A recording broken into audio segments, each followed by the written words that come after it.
Des gros bras et des combats vidéo comme dans les années 80.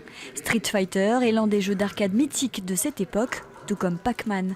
Des jeux que l'on peut retrouver dans ces machines fabriquées dans le Tarn. L'an dernier, 100 bornes ont été vendues essentiellement à des particuliers. Chacune d'entre elles propose 11 000 jeux, de quoi s'amuser un peu. C'est un défouloir. C'est vraiment pour s'amuser, passer un peu de temps, parce que maintenant, c'est que les jeux de maintenant, on lance une partie, il y en a pour des heures. Tandis qu'à l'époque, on jouait une partie 10 minutes, c'était suffisant, quoi.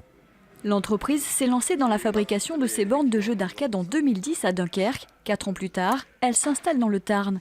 Cette année, elle relève un nouveau défi, le flipper numérique, un cousin moderne de celui qui faisait fureur dans les bars.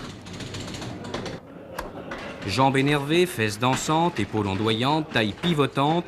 Chaque jour, ils sont des milliers à coller leurs doigts tels des araignées au bouton rouge. Qu'est-ce qu'il faut comme qualité ?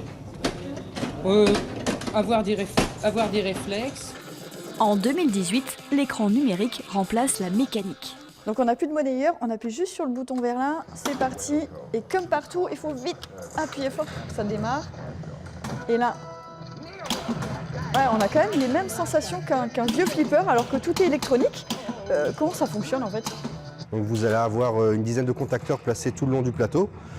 Si des bumpers sont placés en haut à gauche, ça claquera en haut à gauche. Pareil en bas à droite, vos batteurs, les slingshots.